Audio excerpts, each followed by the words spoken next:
তেখেত হল Moinul Haque Chirang district organising secretary তো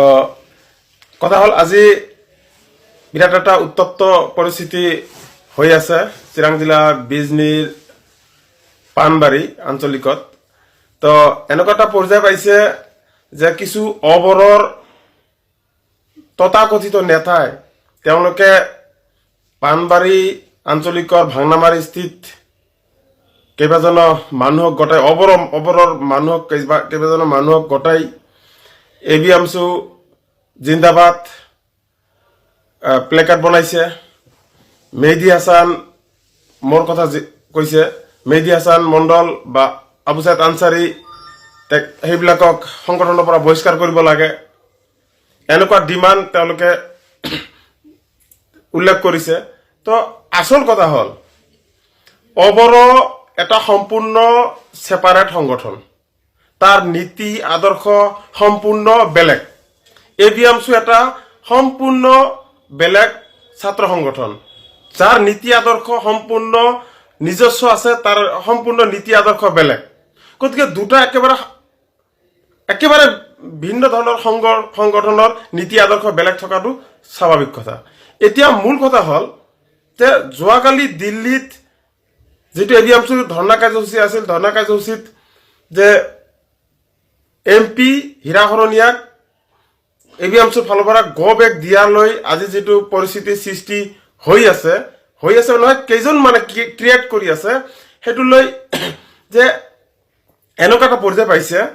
যে ABMSUক হেয় প্ৰতিপন্ন কৰিবলৈ ABMSUক জনমানসত হেয় প্ৰতিপন্ন কৰিবলৈ কিছু মানে অবৰৰ ঠিকাদাৰে ঠিকা লৈছে আৰু ঠিকা লৈ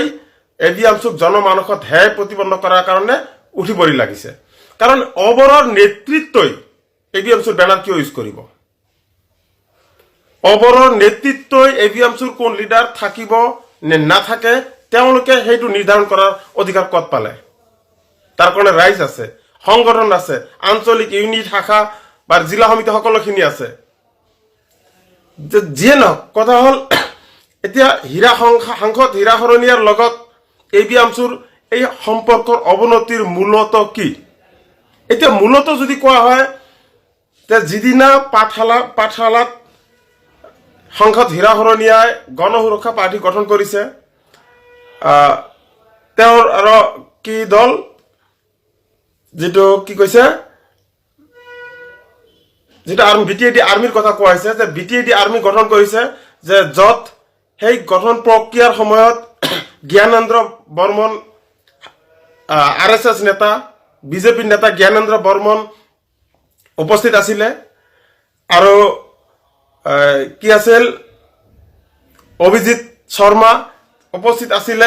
তেওঁলোকৰ নেতৃত্বত যেতিয়া হীৰাহৰণীয়াৰ দল গঠন হৈছে সেই দিনৰ পৰাই ABMSUৰ লগত হীৰাহৰণীয়া সাংসদ কোকৰাঝাৰৰ সাংসদ হীৰাহৰণীয়াৰ সম্পৰ্ক একেবাৰে নোহোৱা অৱস্থা হৈছে আৰু যাৰ ফলশ্ৰুতিত ABMSUৰ লগত আজি নহয় এটাৰ পিছত এটা প্ৰত্যেকটো নিৰ্বাচনৰ আগে হীৰাহৰণীয়া ABMSUৰ লগত খুব মিত্ৰতা আৰম্ভ কৰিবলৈ চেষ্টা কৰে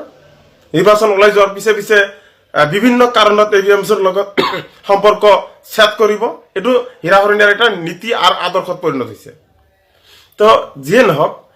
এতিয়া হীৰাহৰণীয়াক ইনভাইট কৰা নাই তাৰ কাৰণে আমাৰ প্ৰতিবাদ স্থলীত দিল্লীত আহিছিল কিন্তু প্ৰতিবাদ স্থলীত নাই 20 মিটাৰ মান আগতে তাতে মিডিয়াৰ লগত সাক্ষাৎকাৰ দিয়াৰ অধিকাৰটো তেওঁ কত পালে কাৰণ ABMSUক বিক্ৰী কৰা ধান্দা নেকি বাৰে ABMSU কাৰো পৈতৃক সম্পত্তি নহয় আৰু কোকৰাঝাৰৰ সাংসদে ABMSU কোকৰাঝাৰৰ সাংসদ নৱকুমাৰ শৰণীয়াৰ তলতীয়া বা বহতীয়া নহয় বৰঞ্চ ABMSUৰ বহতীয়া কোকৰাঝাৰ সাংসদ নৱকুমাৰ শৰণীয়া হৈ থাকিব যদি পাৰে তেনেকৈ থাকিব লাগিব কাৰণ কোকৰাঝাৰৰ সাংসদ যিদিনালৈকে ABMSUৰ লগত সম্পৰ্ক ভাল আছিল যেতিয়ালৈকে কোকৰাঝাৰৰ সাংসদ গৰাকী নিজস্ব কোনো ৰাজনৈতিক দল খোলা নাছিল আৰু ৰাজনৈতিক দল খোলাৰ লগে লগে তেখেতসকল আমাৰ ABMSUৰ লগত আগৰ সম্পৰ্ক নাই এতিয়া বাকী দলৰ নিচিনা যেনেকুৱা BJP AGP Congress UDF BPF যিমান দল আছে এই সকলো দলৰ শাৰীত আমাৰ নৱকুমাৰ শৰণীয়াৰ দল একে শাৰীতে এতিয়া বাকী নীতি আদৰ্শৰ ওপৰত ভিত্তি কৰি আৰু যি ধৰণৰ নেতৃত্ব অবৰৰ কিছুমান ভণ্ড নেতৃত্বৰ দ্বাৰা যে কিছুমান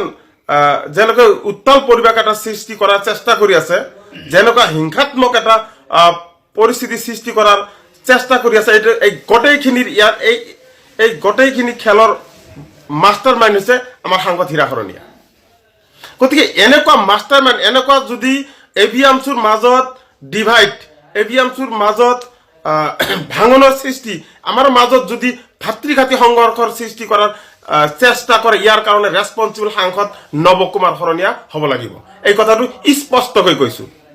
আৰু যি ধৰণৰ ব্যক্তিক ডিস্ট্ৰিক্টৰ দায়িত্ব দিছে যে আজি প্ৰতিবাদ কৰিছে বিল্লাল হুছেইন তেখেত ABMSUৰ বহিষ্কৃত নেতা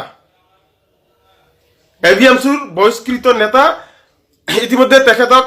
চিঠি আকাৰে তেখেতক বহিষ্কাৰ কৰা লেটাৰ তেখেতক হাতত দিয়া হৈছে কেইবা মাহ আগতে গতিকে তেনে ধৰণৰ নেতাই ABMSUৰ বেনাৰ লোৱাৰ অধিকাৰ নৈতিক অধিকাৰ নাই ABMSUৰ প্লেকাৰ্ড ফেস্টুন আৰু অবৰৰ নেতৃত্ব ABMSUৰ বেনাৰ প্লেকাৰ্ড লোৱাৰ নৈতিক অধিকাৰ নাই গতিকে আমি ৰাইজলৈ বিনম্ৰ অনুৰোধ এটাই যে আমাৰ প্ৰতিবাদস্থলীত নৱকুমাৰ শৰণীয়া নতুবা যিকোনো গাৰ্জিয়ানে হওক যদি কিবা এটা ভুল কৰে বা আমি ভুল কৰো আমাকো শুধৰাই দিব ৰাইজে দিব দেউতাও যদি ভুল কৰে কিবা দেউতাৰো ভুলত ক'ব লগা থাকিব পাৰে নৱকুমাৰ শৰণীয়াৰ যিখিনি কাম কাজ তেখেতে অনাগত দিনত বিজেপিৰ এংগলত কি ধৰণৰ কাম কৰি আছে নেক্সট আৰু তেখেতৰ তথ্যখিনি ওলাই আছো দি আছো ৰাইজক জনাই আছো তেখেতসকলে কি কাম কৰিছে নৱকুমাৰ শৰণীয়াই সেইখিনি ৰাইজক জনাই আছো কিন্তু নৱকুমাৰ শৰণীয়াই তেখেতৰ এই ভণ্ড নেতৃত্ব কিছুমান অবৰৰ নেতৃত্ব সেই অবৰৰ নেতৃত্ব কন্ট্ৰোল কৰক অন্যথায় ইয়াৰ কাৰণে যদি কিবা অপ্ৰীতিকৰ পৰিস্থিতিৰ সৃষ্টি হ'ব লগা হয় তাৰ কাৰণে ৰেসপন্সিবল থাকিব সাংসদ নৱকুমাৰ শৰণীয়া